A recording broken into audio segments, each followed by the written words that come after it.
What's up, everyone? It is Diecastbuffet here again. Guys, we have a rookie Ryan Newman 2002 Alltel Ford for Penske. One of the coolest rookie cars, I feel like, of the early 2000s is the Alltel car. Such an iconic livery, and this was the only year that he ran full-time with Ford at Penske.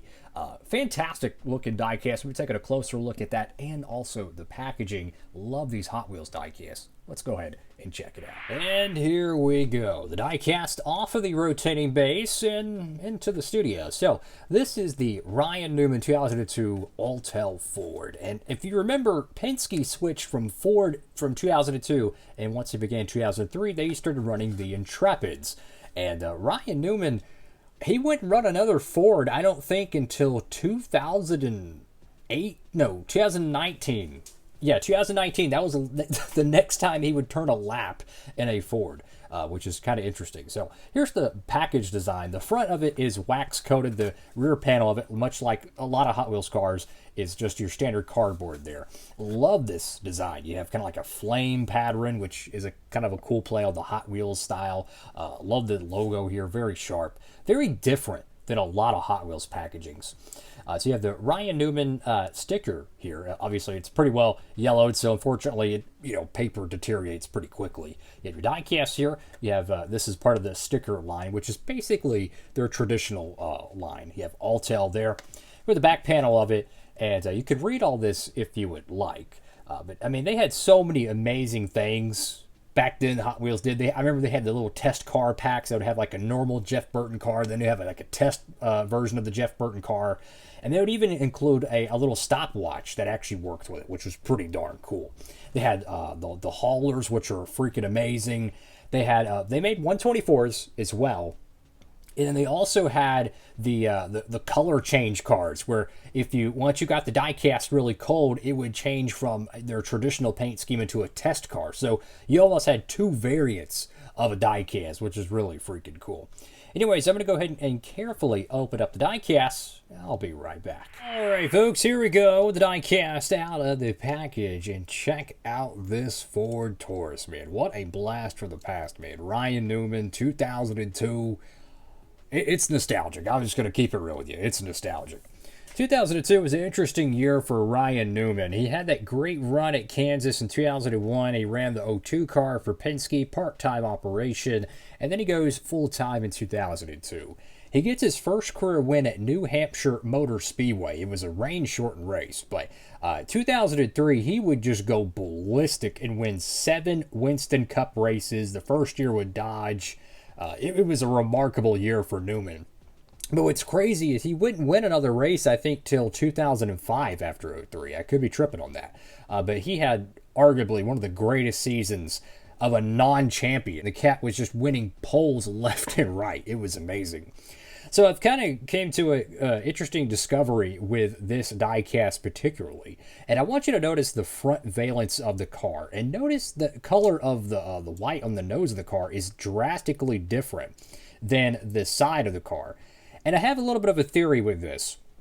So either Hot Wheels used a cream color paint, because the front of the car is painted. You can tell this, let's see, where's a good example of it? You can see a little bit of a mist right there underneath the front of the car. They would paint certain areas of the car, like the numbers or decals here, but the front valence of the car, that is paint. That is not decal, I don't think.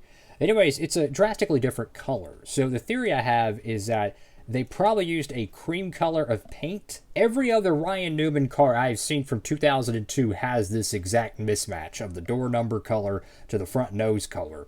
Or the type of paint they used has yellowed, because it's not the clear coat. If it was the clear coat that yellowed, everything on the car would be, yellowed. So it's either they used a paint that has unfortunately started to age, or they just simply sprayed the car with a cream color white rather than what the door numbers have, basically. So that's an interesting discovery. We'll be showing more of that in a moment. That's why I have a Jeff Burton diecast over here. We'll be talking more about that. So anyways, the beautiful thing about these Hot Wheels cars, man, are the just unbelievable clear coat on these things. Look how shiny the roof of the car is. This thing was factory produced, 23 years ago? I've seen diecast that were used that were opened up probably 20 years ago that have verbatim the exact clear coat like this. It's got to be an automotive grade enamel. It's insane. So you got Alltel right there on the hood of the car. You have Mobile 1. I think the Mobile 1 decal might be slightly off. Get the Ford Taurus there. Love the front end of the car. That's a pretty cool looking design, how it kind of wraps around like tiger stripes. That's pretty darn cool. You have the black number 12 with the blue outlining. That's pretty sharp. Got the front valence with a little pop rivet style front skirt. You have Union 76 there, and oh my goodness, what's the other two contingencies? Let's zoom in here. I can barely read them. This is definitely an early production run car because there's so few contingencies. I imagine this is a car they would have wanted to get out as soon as possible because it was a rookie and a lot of people would want that. You have comp cams, and the top decal I want to say is official fuel of NASCAR, which is Union 76. They would switch to Sunoco in 2004. Let's zoom out a little bit here and get a better picture for y'all. I want to say thank you all for tuning in, by the way. I appreciate it. Love doing these Hot Wheels diecast reviews, but I am a little bit perplexed why the front of the car is so drastically different than the rest of it. So I'm trying to make that conclusion. Is it they used the incorrect paint? Because again, every photo I've seen of the 2002 Alltel car has this, right? And I want to say they did that for the other years as well, 03, 04, X, Y, and Z. Now, I don't have the diecast in hand to verify that. That's just for random photos. But I'm curious, if y'all have one of these, let me know. Because I'm curious, did they actually screw up, or is the white paint actually just started the yellow? Because I don't think it's the clear coat, because everything else would have been. So you got the iconic number 12 right there, which I really wish Ryan Blaney would run a throwback to this. I don't know why, but the Alltel car is just forever etched in my brain. We got the Mobile 1 decal there. Got, what the heck is this? FD Trinity?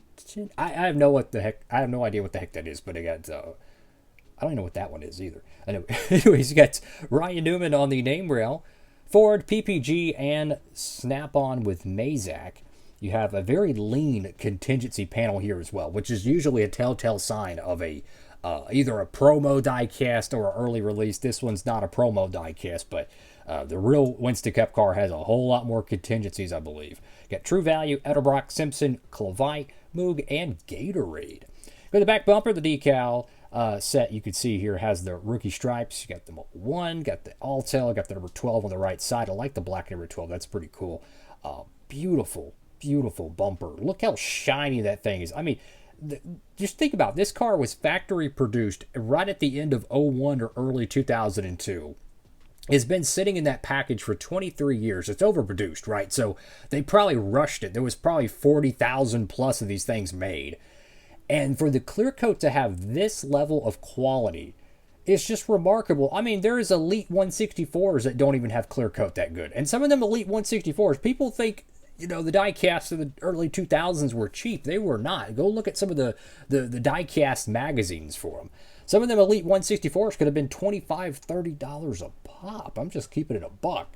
So the fact that a diecast that was distributed at random retail stores, like a Toys R Us or a Target or something, and have this level of clear coat that has stood up 23 years is remarkable. Top of the diecast here, you have the number 12 once again. And then over here to the deck lid, you have Print by Sony. Beautiful diecast. Here's the bottom of it. And here's another reason why I think they might have actually used the wrong paint, or at least the paint has aged, is that the whole bottom portion of the car is a very, very light gray plastic. It is not yellow. To the naked eye, it is not yellow. The camera itself might have a little bit of a tint to it. But that's a telltale sign to see how these cars have aged. And this is where we're going to segue to showing the little the paper sticker that came with it. Now, pretty much every single one of these I've seen has aged pretty bad. I'm just going to keep it real. I mean, paper just ages bad to begin with. It's really more or less a consumable rather than something that's meant to last. You can see the, what do they call, oxidization or something like that. I can't even English.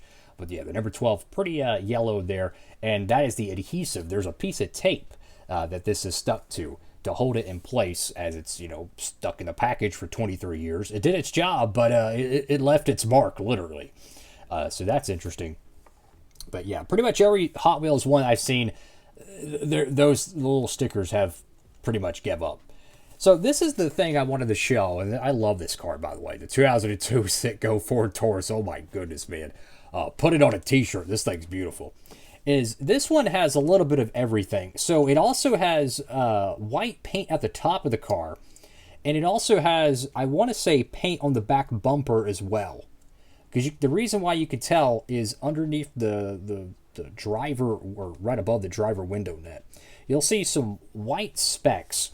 Might be really difficult to see, but that's usually a telltale sign of a paint mist. What they do is they mask off certain portions of the car. They make a production line. They give them instructions on the assembly line, and then basically they have tools and different things to produce that one car. And they make a boatload of them, and then they switch to a different one. The reason why I say that is that to the naked eye, the top of the car doesn't have any yellowing at all. The only hint of yellowing I really see is this area right here. And I think what it is, it's a combination of two things. The front valence right here has a distinct line. I think that's just decal. I think the front of it, for whatever reason, is decal. And this right here has a different tint to it as well. But this area right here looks a little bit yellowed. My theory is that there might be some decal overlay. I have no idea, but it's perplexing to me how the top of the car is not yellowed, but only this little area right here. So I'm trying to see how construction-wise they made these. I'm going to show a couple other more examples and why this is perplexing. This is a 2005 Mark Martin. Now, I don't know how this car was stored. It has been opened when I got it. It was already open. But you can clearly see it's definitely got a yellow tint to it. I do think this one might have seen some weather because the number 6 on the top of the car does have a little bit of yellow tint. So this one might not be a good example, but you can see this one's pretty yellowed. So that is one more example. And then we have what I literally just opened up like 30 minutes ago. So this thing has been sealed. And you'll notice on the side panel of this 2002 Mark Martin Pfizer Ford Taurus is that the design right here, which is all decal, is not yellowed. But when you get to the front valence of it, the front lower valence, we'll show a better camera angle here, you'll notice the tint of it is a little bit different. So I'm trying to figure out, and the theory I have, you can see a little bit of misting there. That means this was paint sprayed in the factory. Is either they made a majority of their Hot Wheels cars when they actually decided to paint them with cream colored paint, or the paint's actually yellowing. I don't know. Again, both of these cars, the Newman and the Mark Martin, were sealed. And again, it's a light colored plastic. There's no yellowing on it. So if this was something that was out in the sun, the plastic would definitely show it. The windows would show it. The fact that only the painted area of the car has a little bit of a tint, it makes me believe that the white paint is actually starting to show its age. So that is unfortunate. But then again, I look at this Jeff Burton car, which I opened up in 2019. It was either right at the end of 2018 or early 2019, I believe. And the top of the car is painted, but it's not yellowed, so I don't know. I honestly don't know. Maybe they actually said, you know what? We're going to take like the Oreo cream color and spray paint the front of the diecast. I don't know. I'll end the video on this. They made Team Caliber and Action Elite hood open versions of the 2002 Ryan Newman car. They have no problems with it, right? I don't know. Did Hot Wheels actually goof that up? I don't know. Either way, still a fantastic freaking diecast. Yes, I know there's a random hair in the studio. It's an overproduced car, fortunately, so you could pick this one up if you happen to see it. There's plenty of them to go around. And that is all for today's video. Let's go ahead and line both of these up. Two awesome Ford Tauruses from 2002. And you can even see the background here is another great example because the background is, it's not yellowed at all. So, I mean, you see, I don't know. Did they actually produce it with like Oreo cream colored paint? I don't know. I don't know. Anyways, thank you all for watching. Have a blessed one, everybody. If you want to help support the channel, you know what to do down in the description. Use that promo code next time at Circle B. Don't have to, fellas, but it lets me do videos like this, whether we're reviewing new diecasts, old diecasts, whatever it may be. This one's been kind of a long video, but you know what? I geek out about some of these cars, man. So that was kind of an experience, learning a little bit more about some of these Hot Wheels cars produced back then. Maybe y'all learned a thing or two as well. That's all for now. DB, have a blessed one. Signing off.